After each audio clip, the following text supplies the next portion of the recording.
can I have another wine? You're listening to the Giggle Gang podcast. I don't know what I'm talking about. If you want it, just come get it. A Giggle Gang podcast. Just be myself.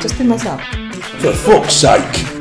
You know, sometimes people pay me to say ridiculous shit, and sometimes I just say it for free. Jesus Christ. You're listening to the Giggle Gang podcast. Dave, why were you late? So, I just nipped the shop to get a drink to bring with me. And it was only like the little garage, and some guy was just in front of me just buying his full weekly worth of shopping. And I thought he'd do the polite thing because he saw me just holding this. And I thought he'd do the thing of, oh, go ahead, mate. He absolutely didn't. He just, he just full on went for it. What sort of things did he have for his weekly get-up? He was buying Weetabix. There was a big box of Weetabix on there. Really? Yeah. And then like lots of little bits, eggs. Yeah. This is at a Sainsbury's garage in which there's a Sainsbury's not 20 metres away. And there's like 20 other shops. It's on a shopping thing, isn't it? It's like on a retail park. You can go and get eggs and Weet-Bix from anywhere, but he's chosen to get it with his... Was he buying petrol as well, do you think? No? I don't know. You didn't take enough notice? No, I didn't ask him. Just busy fuming at him quietly from that. I think the kind of shoppers in this country shop at Aldi, and I think it's because everyone shops in bulk. But if you've got a handful of things at Aldi, they'll let you in front of you even when they're mid-scan. You know what I mean? They're like halfway through and they're like, cancel that, let him in front. I've noticed that Aldi is the most polite place to shop, and I think it's because poor people have to be nice. Do you know what I mean?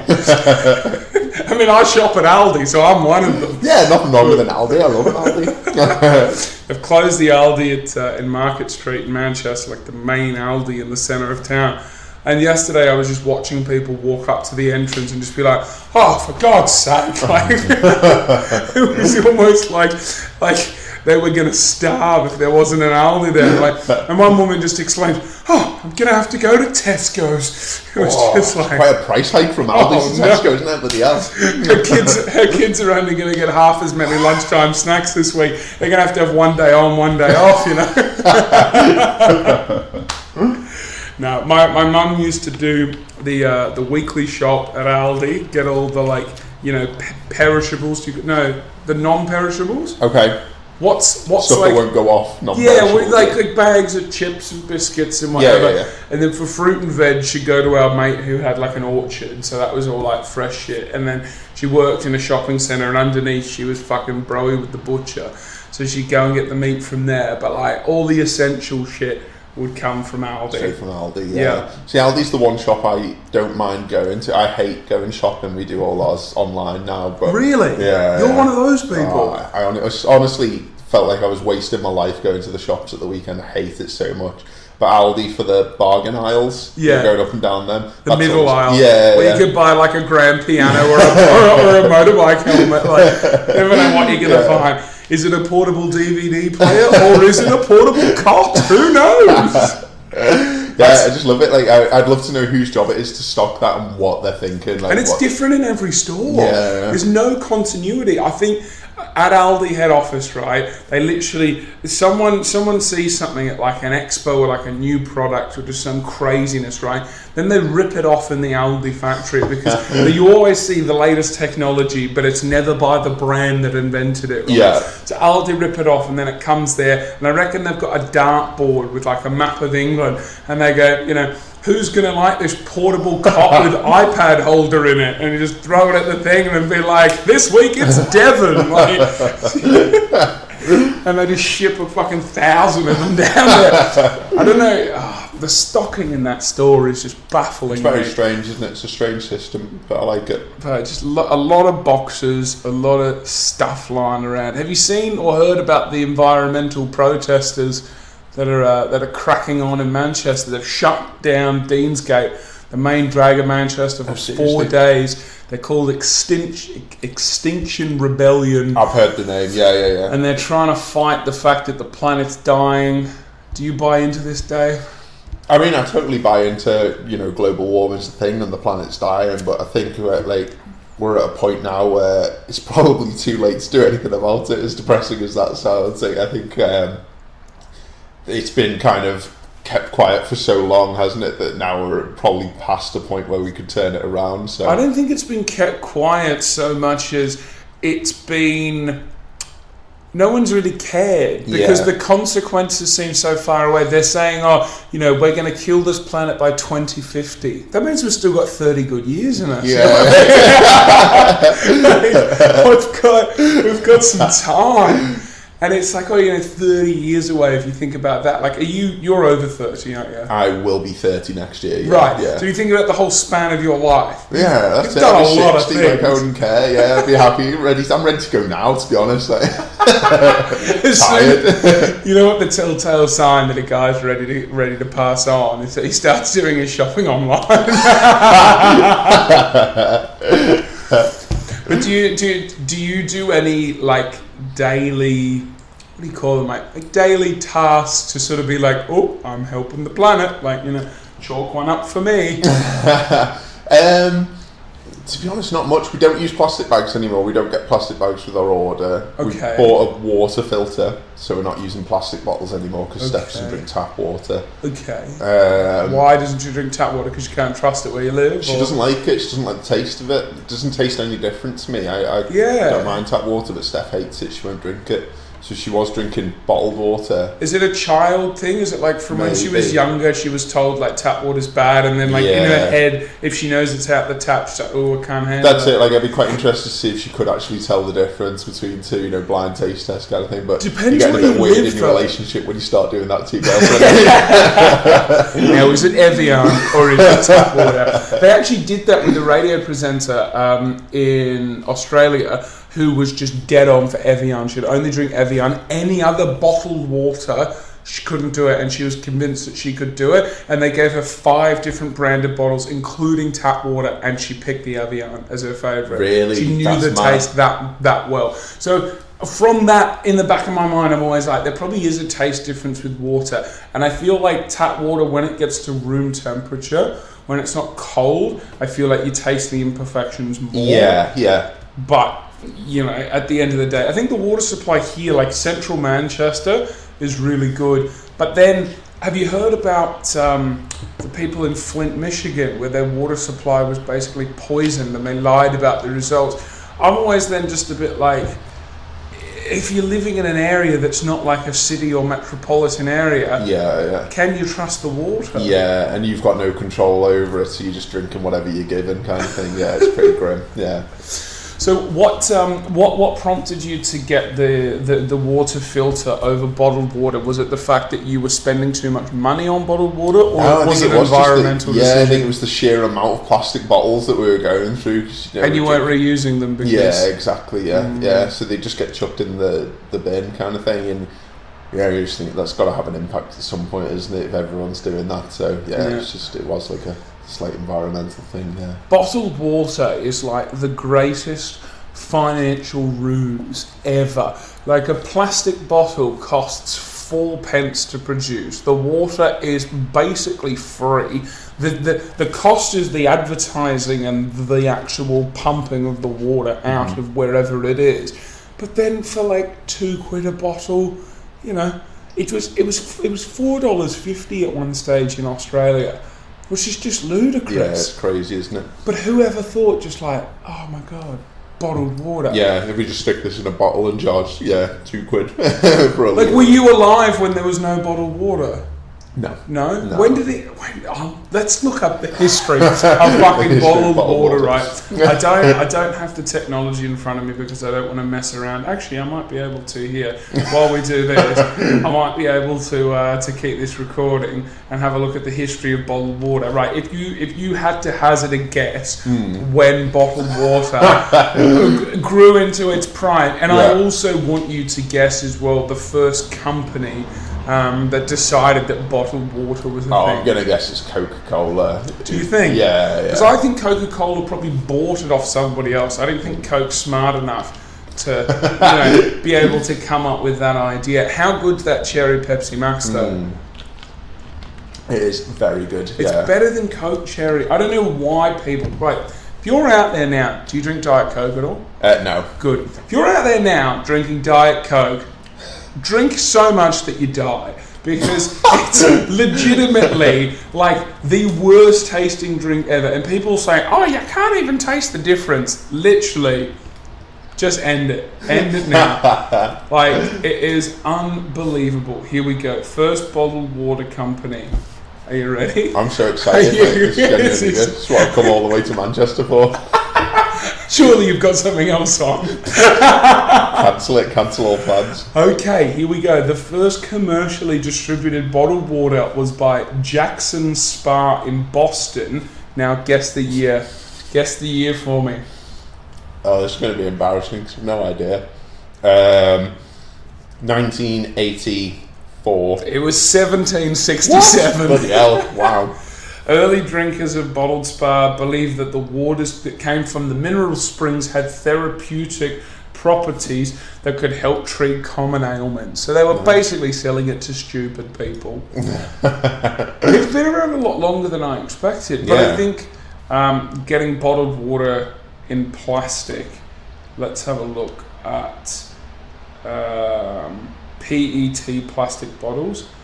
Okay, here we go. Right, when did they go into plastic bottles? You're closer around the 1984, I said, didn't I? Yeah. So do you want to have another guess? No. Okay, it was 1973. Okay, yeah. So I was A DuPont engineer, Nathaniel Wyeth, is there. However, in 2015, the plastic that water bottles were made out of was changed to be thinner due to government regulations to make them easier to recycle, but also to make them shitter, because then you throw them away. You know, like when plastic bottles, you get like a drink bottle and you just keep refilling it and it was all good. Now you get these shitty thin plastic. When it's done, like, you don't want to have another go at it. And isn't it true that you could possibly get poisoned if, like, they're in the sun for too long? And then plastics, it could be really bad for you. This is just two guys now. This podcast has become so much more educational since the last time I did just it. Bro science out the yin yang, mate. Well, now I know I can do Google searches. There's plenty more where that came from. Maybe we could like hire someone like Rogan has, hire like a Jamie to, like a researcher, to Google things. I don't really come out with that many facts, to be honest. I don't know a lot of things, and the things I do know, it's only very smatterings of information of which needs to be cross-checked. Dave, how long have you had these glasses for that you've got? These glasses right now, probably 6 months, 7 months. Okay. Are they brand name, or are they? I bought them online. They are Scout, apparently. Where did you get them from? Glasses Direct. I'm going to get some glasses from Glasses, and they're good. They are really good, yeah. Wow, shout out to Glasses Direct. I went to go and have my eyes tested this morning before I came here. The glasses I'm wearing now, apparently, it's the wrong prescription. They've given me like reading glasses, but maybe, they definitely have. Yeah, I've got the focals. Okay, Are you just single vision all the time? Yeah. Classic. Classic Bawden. But I looked there, and this guy like wrote me out a quote, and I was like, I like the look of those Ray-Bans, and he was like, okay, I'll get you out a quote. To get these re-lensed, right, to get some Ray-Bans with the prescription that he said, we were looking at like 320 something pounds. And I was like, mate, I'm going to have a think about that. He was like, yeah, fair enough. Like, I was literally there in a tracksuit. Like, and I was like, bro, we're definitely going to have to rejig the finance. And then, again, one of those weird things, like, your phone is listening to you. I was talking about getting an eye test yesterday, right? Then I started getting ads for Glasses Direct. And I was like, proper creepy, isn't it? Like, it is. It's weird, and maybe it's because I googled eye test, like I googled where to get an eye test. Then that could have been it. But I swear, I don't know. Is that how it works? Yeah, I think so. I think it's all linked to... Don't you do something with search engines? Yeah. So it's linked to... I mean, I don't know how much you want to go into it. But it's linked to, like, tracking code on your browser. Right. So if you go to certain websites, it can trigger certain ads. So I Google searched eye test Manchester. Yeah. And then on Instagram was getting video content ad for Glasses Direct. Yeah.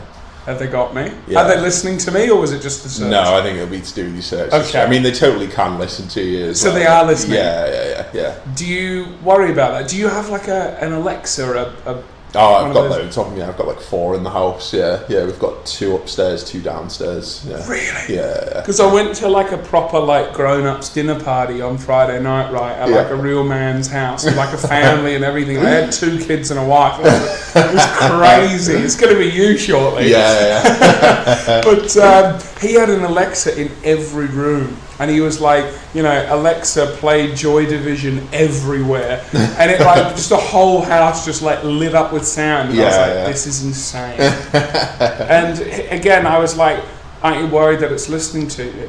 And he's like, I don't have that exciting of a life. This is my argument for it. Like, if someone is genuinely paid to sit there and listen to everything that I say when I'm just sat around at home, then I just feel sorry for that person. Like, that must be the highest suicide rate job of all jobs ever. Do you ever like test it? Do you ever go like, hey Alexa, how do you make a like atomic bomb or like a parcel bomb, and then just see what happens? Just see what happens if anyone comes knocking, and just wait by the door. Imagine, like, you're at your door. Hey Alexa, how do you make a parcel bomb? And then you're at like the little like fish eye that goes out there, looking at me like they're coming any second. And then when they come, you go, I knew you were listening. Like, we don't care, we're here to arrest you. Yeah, it's all wasting our time. Nah, the police are run pretty thin in this country. I know, if you start pissing about with it. How do you make a bomb? Google searches. I think you'd get more attention if you said, "Hey Alexa, how do you stop Brexit?" They're very hell bent on getting out, aren't they? They are, yeah. So scarily fun. so. Yeah, it's fun is a strange word to describe it, but yeah, it's very strange. How do you feel about the whole thing? I'm going to be leaving. What I enjoyed this morning was I was listening to LBC radio, and Nigel Farage was arguing with a Labour MP on LBC. And you just don't get that sort of quality political content in Australia because they can't have the two of them like arguing. And there was no one else mediating. Farage was the host, but he's also the leader of the Brexit Party and a politician. And then this Labour MP, and they're just going at it, and like nothing's being achieved, but it was riveting content. And it was just insults, attacks of characters, attacks of policy, everything. And I was like, if you let this happen in Australia, there would be a punch on. It was a bit like Love Island. Did you hear about what happened in Love Island, Australia? No. Okay, so they have Love Island here, and if you've ever watched it, it's Instagram models and fucking, Ponzi blokes that are part-time personal trainers, full-time legend. And it's just like, I'm here to get Instagram followers. I'm here to get a couple of brand deals, sign off with River Island or whoever the fuck, and go about my merry way. And all the boys are pretty like Ponzi. There's no like classic, like real alphas, right? In Australia, they got these beautiful bikini models and then these like proper gym juice heads that were like come straight off a building site onto Love Island. And there was punch on after punch on, like they were fully like bashing each other. Also, security was involved every second night, riveting television.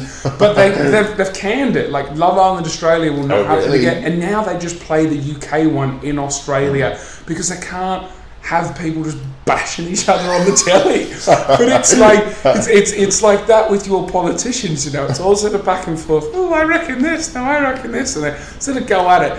Never gets physical in Australia. I mean, if you just... And I thought, English people have like this outward perception of like, they're quite aggressive, but like most of you are quite polite. There's only a select few that are like really angry. I think like, there's a view of like the hooliganism element of Britain, isn't there? But I think for the majority of British people, it's a lot of kind of passive aggressive-ness and thinking this person's an arsehole but not saying it directly to their face kind of thing. like the guy at the garage, I was thinking it really loudly but I'd never say it to him. You see, I would have just been like, mate, couldn't you have let me go on in front? Yeah. And he would have just been like, nah, I've got me fucking kids in the car. And I would have been like, fair enough, mate. Enjoy your life with your children. It's just not British to say anything, is it? You just sit and tut and turn to the person behind you in the queue and roll your eyes and you all agree that this person's an arsehole. But No one says anything or does You don't anything even say about it. anything to the person behind you either. It's like, heaven forbid you talk to someone. I've started at the building that I work in. I've got a little bit of a longer lift ride than I'm used to, and if I get in with someone who's not in my not in my office, I'll just start chatting to them. Oh, that's like, great, mate. what have you got on today? And just the look, like some people, they haven't got headphones in, but they'll pretend like they do. Yeah. I'll be like, oh, how you going today? You excited? Big day planned ahead? And they'll just be like, Well, I can totally understand that, because this person's just stepped into the lift with an absolute psychopath, haven't they? it's not, and I find a little bit of joy in just watching the fear on their face. Yeah, just being like, who is he? What does he want to know? Who does he work for? Yeah, what's he trying to sell me? Yeah, it's just like, it's so fun. Yeah. You people are so fun. See, and they say that up north we're more likely to do that, to talk to people that we don't know. Not on the lift. Yeah, and I just think in general, it's very unlikely, unless we've had a drink. I'm not going to be chatting to people. Unless they've had a drink, you won't get a conversation out of me. Yeah. Even if it's in a workplace. Get the fuck out of here. So Dave, I wanted to have a chat to you because the last time we'd spoken, you'd recently moved into a new property. Yeah. You're now on the property ladder. Mm-hmm. I saw an article the other day saying that behind, I think it was National Bank or some shit, an RBS, right, in front of them, the 8th top lender in the UK is the Bank of Mum and Dad. Oh, really? Did you have your parents or either your partner's parents assist you in getting on the property ladder at all? No, we didn't, unfortunately. No, my side of the family is probably in no position to help. Right, interesting. And Steph's mum and dad, they helped us in so much as before we moved out, we kind of lived at their house. Right. But her dad is a builder and has a lot of credit, so he bought us like a summer house, like a big summer house. Right. And we basically lived at the end of their garden in this summer house, and we paid them basically rent, but paying off the credit that Steph's dad had used to buy it. Right. So that helped us kind of save up and have our own space whilst living at their house, kind of thing. Interesting. Good. But in terms of actually buying the house, so you didn't take a loan out from them or anything? No. We used all the help to buy scheme and all that kind of stuff, the government stuff. But how much do you get from the government to buy a house here? it's quite good, I mean, I'm talking like I know anything about it. It was Steph who did it all. Oh, really? Yeah. I think you mentioned to me once saying you never get to touch the money. Yeah. I honestly shouldn't be trusted with money.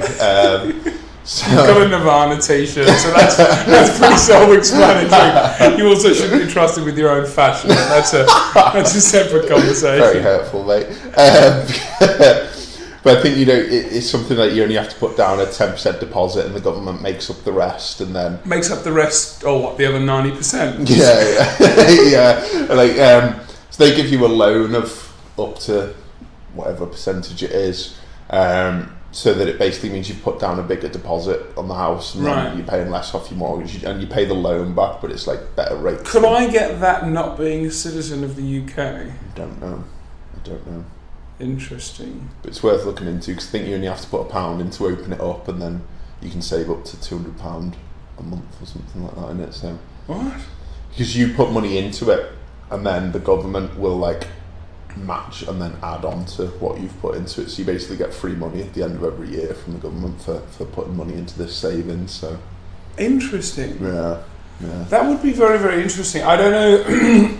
I'm looking at buying a house, more to live in for now, but then more as an investment. But then I think if I buy a house here, it ties me to the UK quite significantly. Yeah. I feel like Manchester is a far more rapidly growing city in regards to value than Brisbane is, but then I have no desire to really come back and live in Manchester at this point in time. You know what I mean? After I've done my stint here, it's over.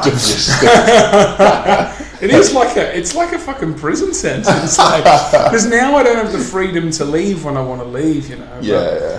Things you do for love, Dave. Have you had any challenges, could you say, moving into the house? Anything where you didn't check the shower pressure before you moved in? You've got in, you're oh, this is well shit. Do you know what? Because we've moved into a new build, everything's kind of brand new, everything works. We had a really embarrassing situation where the boiler went off and we couldn't get any hot water, and we were panicking, and it was like 6 o'clock in the evening kind of thing. We were checking the boiler and we were reading the manual for like how to restart it and everything. There was no power to the boiler, and we were freaking out, and like we ended up calling British Gas, and they said, we can send someone out in the morning, but it's going to be like 90 quid call out charge. Yeah, it is. But it covers everything, you know, so they come out for 90 quid, but if it needs a new boiler, it's covered kind of thing, so we were okay.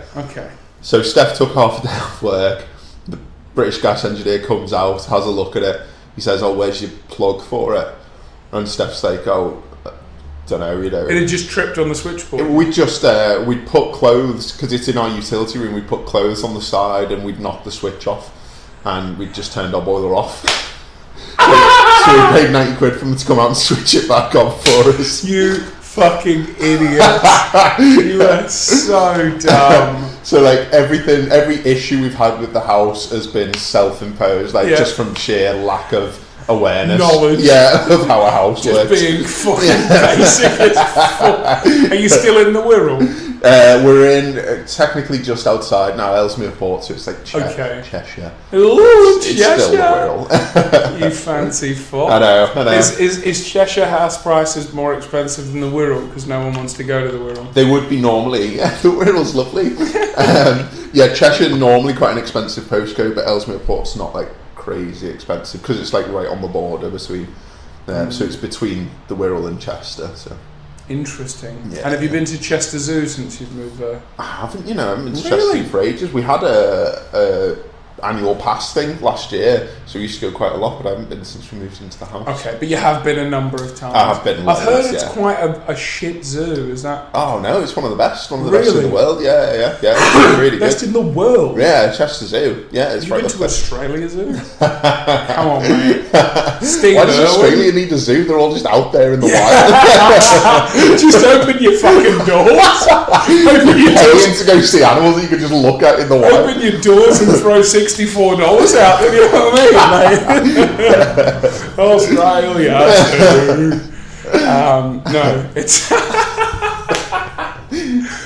no. Australia Zoo is a fucking good zoo. It's a big zoo as well. Yeah. What's the highlight of Chester Zoo? What's the highlight of Chester Zoo? Well, it used to be the monorail, but they've closed that down now. But there used to be a monorail that you could go around the whole zoo on. You just sit on this train and go right around the whole zoo. So and it's see just everything from the air. Basically just contributing to the obesity epidemic in this country. Yeah. Is there stairs to get up to the monorail though? Or have they got There's a couple of stairs to get up to the monorail. Not much. Is there a not lift enough though? that would give you any exercise. No, there's no lift. No. Oh, it's only a few. So it's not for the disabled. They've probably got a ramp up there, to be honest. So it's not that high off the ground? No. Oh. So it's on a big hill, so you get on at the top of the hill and then it goes round. So as it goes round, it's like higher up than most of the rest of the parks here. But you can't get off along the way. You just do one. Yeah, there's little stops around the way. Yeah, right. Yeah. He's just put a dark chocolate digestive in his mouth. So apologies for that. Why there's a change in sound? I think you did a good job hiding it, but I thought I needed to point it out. You know what I mean? I feel like after we finish this, I want to try on your glasses and see how they suit on me. Because those might be the ones that I go for. I'm just looking you in the eyes because obviously I'm a great interviewer like that. And I like the eye contact. And then I'm just looking at the frames. I'm thinking I could see myself wearing those. Yeah, you reckon you could pull these off the kind of Morrissey glasses? We could swap, maybe. We could swap glasses. Yeah. I don't know. This is getting crazy. It's all too visual for the podcast. Great radio. Great content. Well, let's talk about your success in comedy, right? Because I have put a ban on talking about, get into comedy because I was quite depressed and I had anxiety. Like, fuck, you're not special. Shut the fuck up. But let's just talk about success. How many fucking competitions have you won since I last saw you? I've won 2. And I thought there was more. I've won 2 and I'm in the semi-final for 1. So what are they? This is why I'm asking. Manford's New Act of the Year competition. Okay. And Great Yorkshire Fringe New Act of the Year. And then the one that I'm in the semi-final for is the Leicester Square Theatre New Comedian of the Year. So wow. That's in New And is it all with the same set?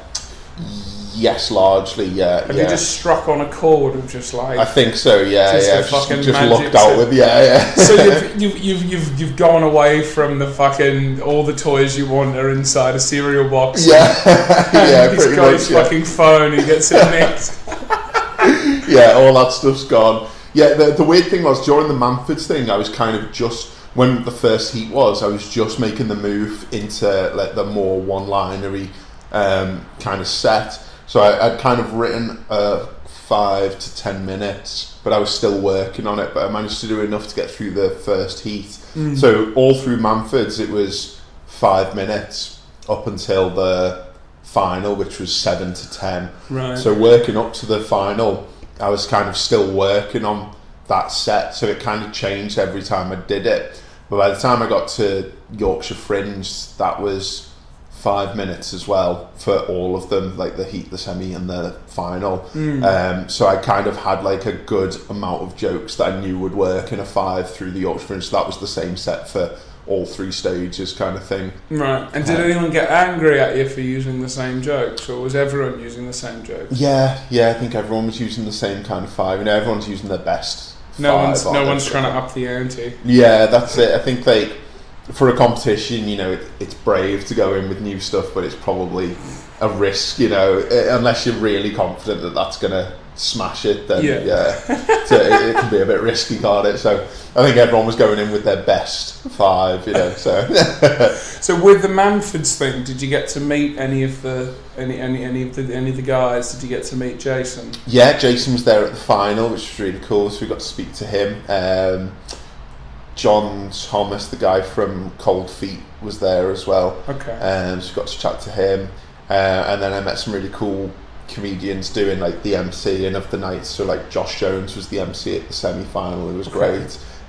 Dave Twentyman as well was the MC at the heat. He was a really nice bloke and like really good to meet. So that was quite nice, you know, getting to meet some comics. So you're really rubbing shoulders with the. Oh with the yeah, big guns. that's it. Yeah, you know, I've made it now. So no more open mics for Dave Bawden? No, now that I've got Jason on speed dial, I just I just ring him for a spot. What's the Manfords Comedy Club like? I'm doing my first one next month, but the ones that we did for the competition were amazing. How many does he have? He's got loads because they're not actual like custom built clubs. They're like they're already venues. You know, they're places like theatres and stuff, and he just sets them up as every time we do a Manfords gig, if we want to come to your town, we'll use this venue kind of thing. So that's how it kind of works. So there's one in Ellesmere Port for me, which is the Civic Centre right in the middle of Ellesmere Port, which is obviously used all year round for different things, but whenever Manford's put a night on, it's in there. So wow. Yeah. Did you get to do any sets there, or is that where you're doing your first one? That's where I'm doing my first one. Yeah. Interesting. Yeah, so that'll be really cool. And do you know who else is on the board? Dave Twentyman will be head MC, and then Jack Carroll, the lad who was on Britain's Got Talent. He's on tonight at Oldham Street. Oh really? Yeah. Oh, cool. Yeah. 33 last. Shout out to Harris Takini. Harris Takini did a good job at Edinburgh Fringe. Are you a bit upset that you didn't get to go to the Fringe, or is it? No, I've got no strong desire to do the Fringe at the minute. I just think like it's probably a year or two off before I'm kind of ready to get up there.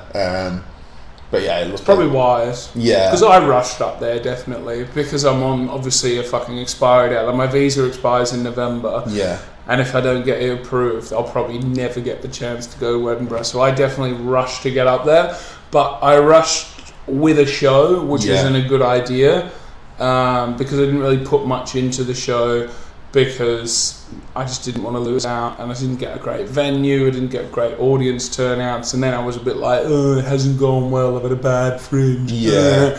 Whereas I hadn't really had a bad Fringe, I got out of it what I put into it, which wasn't an awful lot.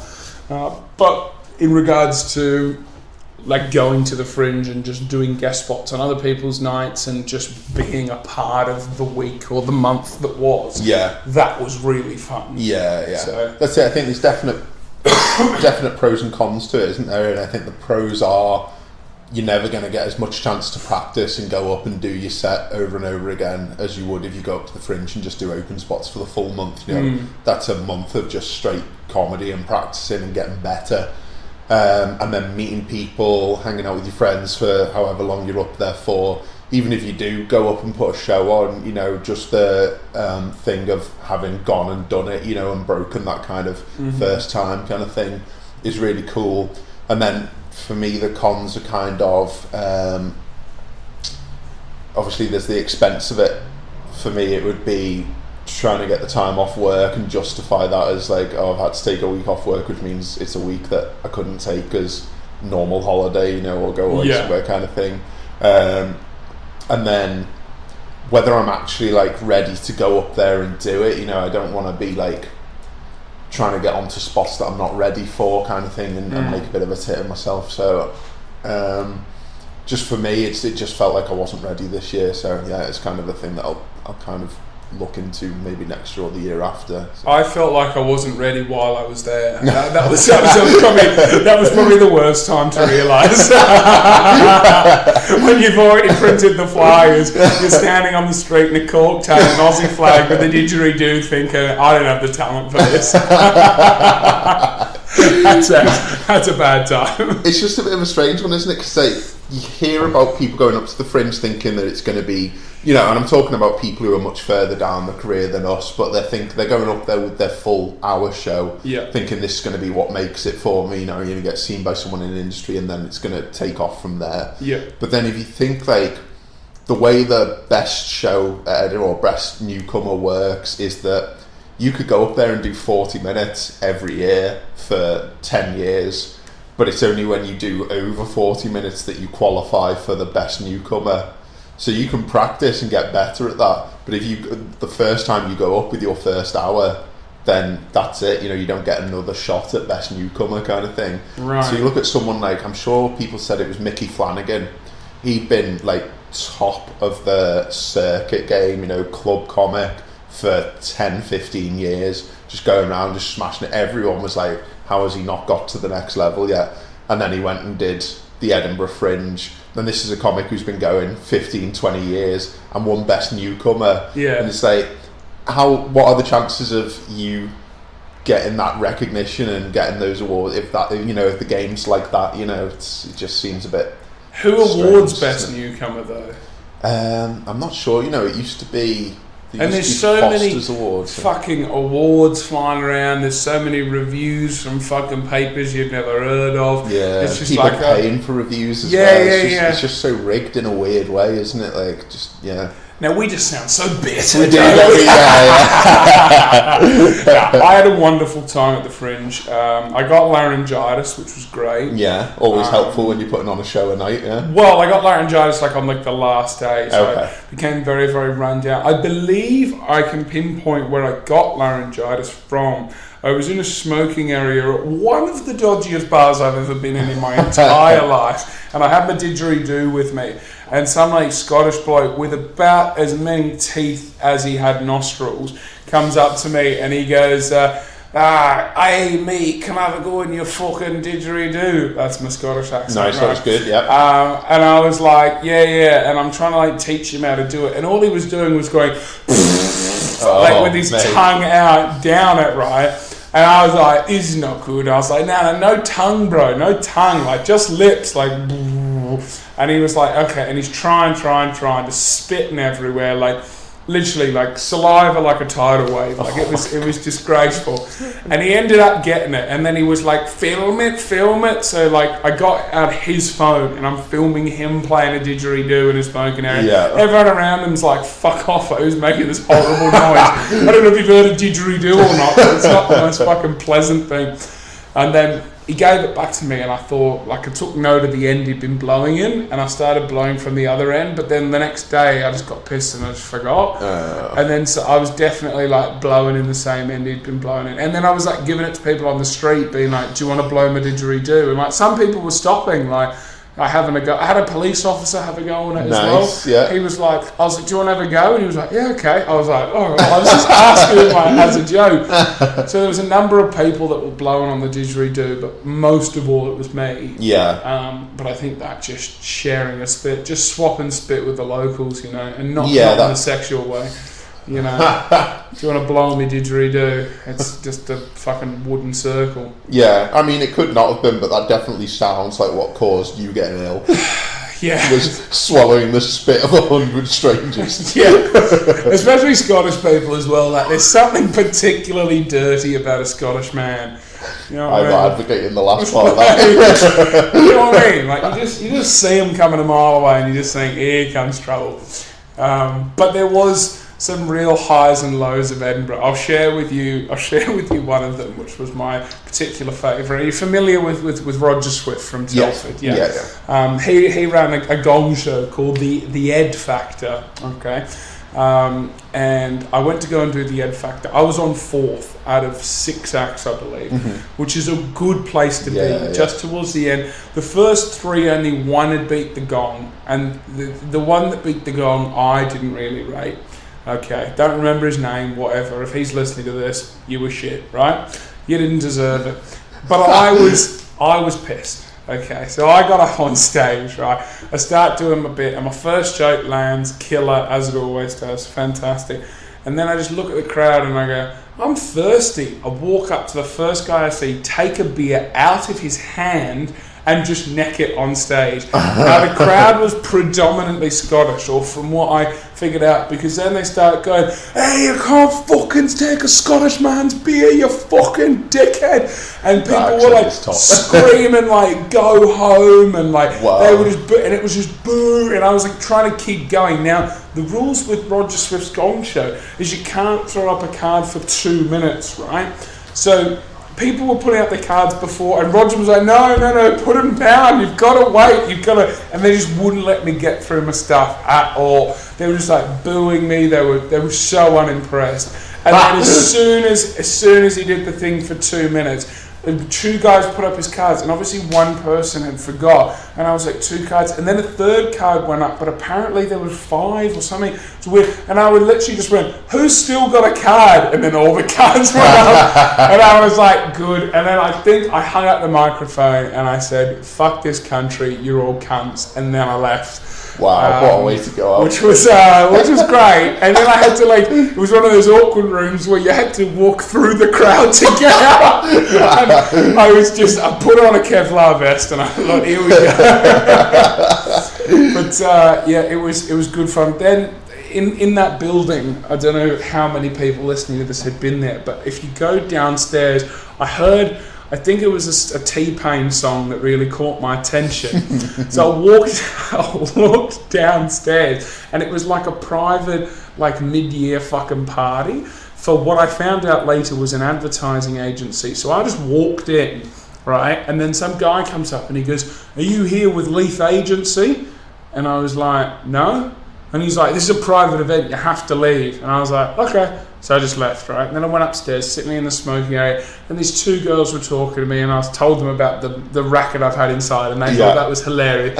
And they were like, oh, we're having a work party downstairs. I was like, oh, Leith Agency. And she goes, oh, yeah, you know us. I was like, no, not really. I was like, I've just been kicked out. And she goes, oh, come down with me, come down. I'll get you a pint. I was like, okay. So anyway, walk up to the bar with these 2 girls, right? And at the time, and so she goes, can I have a pint? And which was supposed to be for me. And then another bartender looks at me and I go, can I have 2 pints? So then she gives me the 1 pint. I sip the first pint. The other 2 come, right? I've got the pints and the classic pint triangle. And she's got her back turned to somebody else talking. And I was like, if I can get out of this with these 3 pints, it's going to be a bloody good day out. Yeah. So anyway, I'm walking with the pint triangle like this. The older woman approaches me and she goes, excuse me, you don't work here. And I was like, yes, I do, Leith Agency. I was like, I work in accounts. And she was like, no, you don't. She's like, I work in accounts. Oh, man. Anyway, I was like, and then she was like, you need to get out. It's a private function. I've got the pints. And I said, well, I'm taking the pints. And she goes, no, you're not. and goes to like take the lead pint out of the triangle. And as she's grabbed it, I've let go of it and it slipped out of her hand and smashed all over the floor. So I've got pint all over my jeans, there's pint all over her legs, right? Then she starts like grabbing me, trying to get the other pint. So I just run, right? I'm running with the 2 pints, spilling it all up my arms everywhere. I ended up getting out with about enough for 1 pint if you poured the 2 into 2, and ended up sipping on my 3 pint. Then security for the entire venue came and found me. And they were like, "Sir, you must leave." And that was really the lows of Edinburgh. Well, it's lovely to hear that you're making friends everywhere you go. But yeah, no one knew I was a comedian then. Not even the people at the Ed Factor. They just thought I was some Australian still questioning it, yeah. drink thief. There wasn't an opportunity as I was being kicked out, being like, "Make sure you listen to the podcast, iTunes, Spotify, Podbean. Next guest, Dave Bawden. Check it out." Have you had any like bad kick out of venues? I think we've had a story from you about getting kicked out of a venue. Yeah, possibly. Yeah. Oh, yeah. Shit. Yeah. Just getting too drunk. Yeah, I've not had any since becoming a comedian. I don't think I've had some bad experiences. Since becoming an adult. Since becoming a grown up. Yeah. I've had some bad experiences. Because like the stuff I do at the minute is quite dark and quite childish. And for the I've not seen it. I don't know what it is. For the most part, it tends to go okay, but sometimes. I think, I don't know if you've ever found this, but sometimes you get an audience where there's a definite leader that the rest of the audience will kind of look at for approval in a way. And if they're not laughing, or if they suddenly decide that it's not for them. What sort of events are we talking? Like just open mics or? Yeah, tends to be, slightly smaller crowd. But it'll be a lot of people who know each other. Okay. And they'll all be looking at one person for kind of approval on things. And if that person doesn't go for it, it's just maybe not. Does the leader fit a certain profile? Are they usually older or female or male or tall or fat or? I guess it can change. It just. I'm so fascinated in the idea of a comedy leader, an audience I know leader. It sounds like a weird concept. Maybe it's just something I've noticed. But if it's a smaller crowd and they know each other, there will tend to be one person in that group of people who kind of leads the laughter or the not laughter. And if that person doesn't like one-liners, doesn't like darker jokes, doesn't like childish stuff, then they'll switch off. And then it's like the rest of the audience won't give themselves permission to laugh. So then all of a sudden it becomes this very awkward thing where... But you're just saying disgusting things. Because my set is made to get darker as it goes on. So if they don't go for it early on, it's only going to get worse. And then I still have to stand up there and do it. I still have to say these things. I've got nothing else. So it just gets worse. You don't think about doing the mobile phone story. Just switch back. Yeah. You're not going for this, so I'm going to tell you about Mossy and Foxy. You can take that with you. So yeah, it's led to some it's rare, but it's led to some very weird situations where they don't want it, but I'm going to still do it. So it's just the most awkward 10 minutes. Where I'm just on stage just saying horrible things to a crowd that don't want to hear them, so that can go a bit odd. You need to do what I do when I find the gig's not going well. I just steal someone's pint. That gig was actually going alright, mind you. It was in about the first 30 seconds that I stole the pint because I was thirsty. I think I was a bit nervous. I don't know what it was, but you know when you're just too pissed to perform. You're just too blackout. I remember doing the Frog and Bucket Beat the Frog. I think it was the time that they reckoned that I won, and I definitely didn't win. But I don't even remember doing the set. I don't remember how I got on stage. I don't remember what I said. I was that fucked up. I didn't even stay for the result. Like, it was unbelievable. But somehow they chalked me up and said that I won. I didn't even stay for the clap off. I just left. It was just amazing. I can't. You just can't be drunk when you're doing comedy. Yeah, that's it. You got to be together, haven't you? Just for if something happens, if someone shouts something out or if something happens in the room, you've got to have an awareness of like how to respond to that. Absolutely, and your response can't be, you're a fat cunt. What I did hear about, which I think would be good for us in future, and maybe just in life, was before like big arena shows, Dave Chappelle gets like an IV drip in that has like a load of vitamins and minerals and everything, and literally just intravenously it straight into his arm. And then after that, you're just feeling like full of life, you're sharp mentally, everything's going amazing for you. And then you just go out and do the show on that. Instead of being drunk, not being able to speak, not being able to talk, falling all over the joint. That's it. Like I'll have a can of Monster or something before I go on stage. That's basically the equivalent. Intravenously. I only drink energy drinks through needles now. Would you ever try and drink a pint for your ass? Do you think that would be for you? Do I think it would be for me? I'd like to say no, but I feel like if I'd had a few pints beforehand and someone said, give it a go, I would probably give it a go. That sounds fun. Have you had a housewarming yet? Yes, we've had a bit of a housewarming. It was I say housewarming, it was a few mates around kind of thing, so it wasn't like a big thing, but way to downplay it in front of one of your closest friends. You know, the next time you order your shopping online, I'm going to hide a razor blade in one of your grapes. It was a small thing. It's only like 200 of my closest mates from the Manchester comedy circuit. You know, it was. See, you're lucky, right? Because you have like friends outside of comedy. Like, you cunts are all I've got. Like, all the people that I actually like don't live here. And that's including the people in comedy. It's hard for me. Comedy's all I have, mate. That's why all the podcast guests, you see a running theme, you know. I'd like to branch out, but it's difficult. Dave, we've got about 10 minutes to go. Okay. I'd like you to tell me a classic Dave Bawden story from your younger years, please. God, no pressure. A classic Dave Bawden story. What did we talk about last time? I don't know. We've talked about a number of things. Yeah. If you start telling the story and I think I've heard it, I'll just give you a buzzer sound. Okay. And you can find another one. I'm worried about telling you stories because you cursed me with the car crash last time I did the podcast, didn't you? What do you mean? Because we had that talk about had I ever been in a car crash, and I said no, and then told you about my embarrassing went into the back of a Mini at like 2 miles an hour at a junction, and then straight after that we had that Skipton gig. Where we saw one of the most horrific car crashes I've ever witnessed. But we weren't involved in it. Maybe I gave you my blessing. Maybe if we hadn't discussed that, a car crash was imminent. And we most definitely could have been cleaned up by that. That was fucked up. But I don't want that story, Dave, because I was there for that. We were very lucky there, to be honest. That's mad.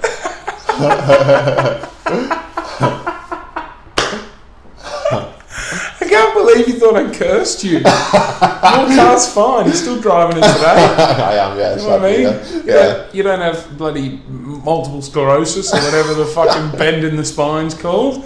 You know. Did I tell you this? This isn't from childhood, but did I tell you about what happened at the Batley gig that I did a couple of months ago? Okay, so I've not spoken to you in about a year. I know, yeah. Do you know I've been in the house a year this month? September is when we moved in, September 14th. So it's been a year since I moved into the house. Well, it's been a year since that car accident. That's crazy, man. It goes so quick, doesn't it? You just never talk to me anymore. That's true. He's too busy ordering his fucking groceries online. You would have thought there would be extra free time you could send a text. Sometimes I'm in the grocery store thinking, fuck, I wish Dave would text me. Now I know I'll never run into you in the grocery store. So I was doing a gig in Batley. Where is Batley for those that don't know? Like me. Yeah, I don't know, to be honest. Is it Yorkshire? Further north, yeah. It's near Yorkshire kind of way. Yeah. Horrible place. Right, continue. So I will normally go to gigs straight from work. I work in Knutsford, which is just outside Manchester kind of thing. So I left for Batley and probably got there about an hour and a half before the gig kind of thing. So I found somewhere to park, which was they had this big like shopping centre thing. So I just parked in there. It said you didn't have to pay for parking after 6, so that was fine. So went off and found a Wetherspoons to get something to eat. Came back to the car park about half an hour later, like 6:30 I think it was, when I got back to the car park, and the barriers were down on the car park. They'd like locked all the car park, and all the cars that they'd been there before were gone, and it was just my car in the car park. So you don't have to pay after 6 because you also can't leave. So I was like, oh shit. So it's like, So the gig hasn't even started yet. No, you already know that you're in for a night. Yeah, man. So I was looking around trying to find, just some way out of the car park kind of thing, or some way into the car park, because the way they blocked it was there were 2 big gates with padlock on, so I couldn't even get in. But there were some stairs going up, and I managed to climb over a gate at the top of these stairs and get into the car park. So you couldn't even walk in the front of it? Oh, no. That's so funny. Yeah. Was it multi-storied or something? No, but it was just, they had walls, and big gates. But the thing was, the gates were open inwards like that, and the sign saying that they were closed was on the gate. So as I drove in, I didn't even notice the gates, it just looked like the posts. Yeah, I get you. So I drove in not realising there were gates. Anyway, looking around trying to find some way out of this car park, which there isn't. So then I'm looking around trying to find a phone number. But they've got one of those automated security things, where if they detect someone in the car park, it starts like shouting at you, like, this car park is closed, please go, this is private property. And I'm like, oh god. So but then I'm thinking, you're getting shouted at while you're trying to get out. Then part of me's thinking, this might be good because the police might turn up. And then I might be able to explain, like what's happened. You just didn't know the car being like slaving a tea towel, being like, I'm trapped. Yeah, like, I'm not trying to rob this shopping centre, but I was hoping you would turn up because I can't get out. This is my car. So anyway, I called Steph and was like, explain the situation, hoping for some sympathy and hoping for like an idea of what to do. And she just called you an idiot. She was fuming, absolutely fuming, because this is the second time I've done this. Oh my god, the highlight of the story! The guy that locks himself in closed car parks. You would have thought after the first time you'd check the fucking stuff. So you sound exactly like Steph. Well, that's why, because I wondered at the beginning of the story why you had said, free parking after 6, because you're the wanker that actually checks the sign. I would just drive in and be like, we're dealing with this, if I get a fine, who cares? Like, moving on. Yeah, no, I've been there so many times. I've learned, well, I haven't learned clearly, but That's so funny. So she was no help. She was fuming, she was absolutely furious, so I was like, right, I'm going to try and get out of here. And what there was between one of the gates, because there was a second set of gates, there was like a post, and there was a pedestrian walkway that you could go through. I think it's important now to tell people what kind of car you have, because it's not a 4-wheel drive. No, it's a little Toyota Yaris. So it is small. It is a little small car, yeah. And I thought it's small enough to get through that gap, and it wasn't. And I ended up getting the car stuck between this post and the gate. So then it just wouldn't go any further. It wouldn't go any further forward, so I had to reverse. Hang on, when you scratched on the side of the car? Yeah, I dented all the inside of the door of the passenger side.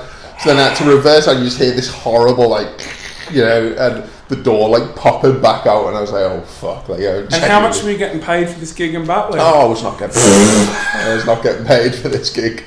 Hilarious. So I genuinely didn't know what to do. Couldn't find it. I found a couple of numbers on some of the signs, but I was ringing them and no one was picking up. I thought maybe there'd be night staff in some of the shops, so I was pressing the buzzers on some of the doors, but no one was answering. What time is this? This must have been getting on for 7, 7:15, something. And when's the gig? 7:30, 8 o'clock kind of thing. Turn up at 7:30 for 8. But I was only 5 minutes walk from the gig. Okay. So then I rang the guy organising the gig, who you might know, Graham Rayner. Yes, yeah. He's a lovely bloke, but he just pissed himself as soon as I explained the situation. Yeah, it is hilarious. And he was like, I don't really know what to say kind of thing. He was like, come to the gig, we'll see if there's someone here who can put you up for the night kind of thing, locally kind of thing. I think the funniest thing would have been is if you'd rang Graham and he was like, yeah, I'm the guy that locks up the car. Well, I got to the gig after the gig. The car parking attendant was there? Yeah, well, after the gig, someone said to me, oh, the guy who locks the car park could come here for a drink after work kind of thing. So he had been here just before you got here kind of thing, but he left before you got here.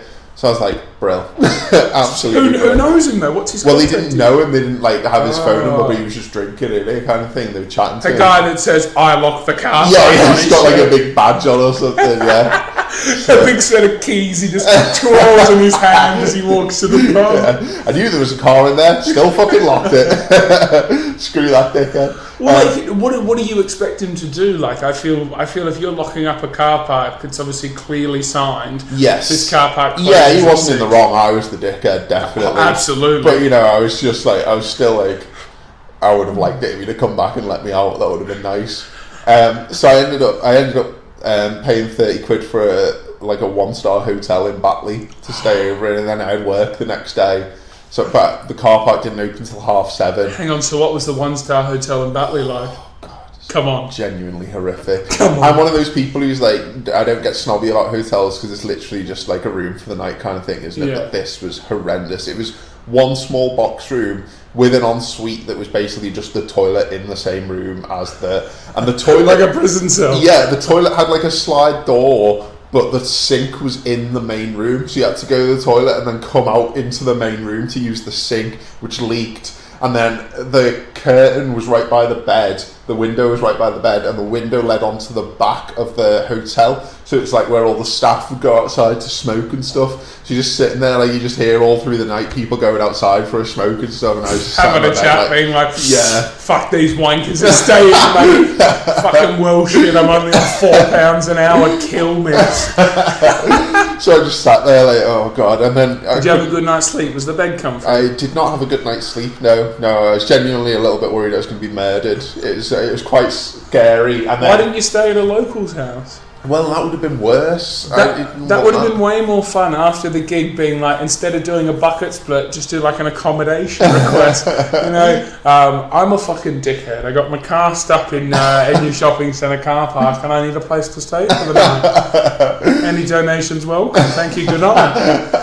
Yeah, so I didn't really want to do that, and then, like I say, I'd work the next morning and the car park didn't open until 7:30, so I had to ring up my manager and explain what had happened. What time do you start work? 8:30. I'm meant to. Ooh. But like the drive is like an hour and a half, 2 hours back to where I was from, so it was just a nightmare, and like having to explain to my manager, I was out doing amateur comedy and I've locked myself in a car park and I can't get my car back till 7:30. And I've also scraped my car. Yeah, and I'm also a massive dickhead.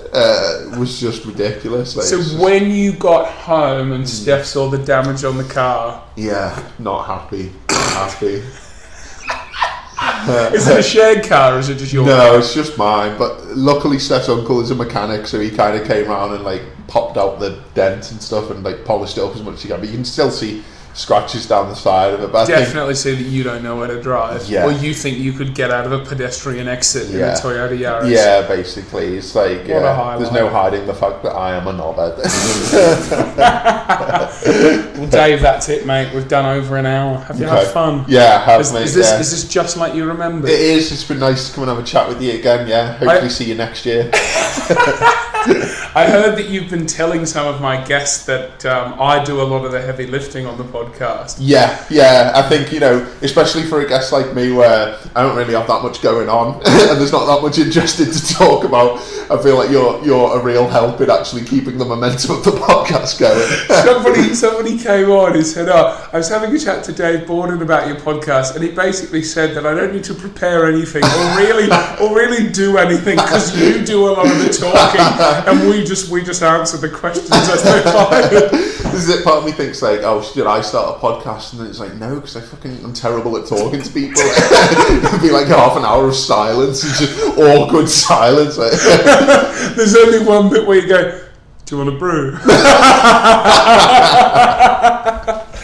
Right, thank you very much, Dave. Thank you, buddy. Fun as always. Stop winning all the comedy competitions, you wanker.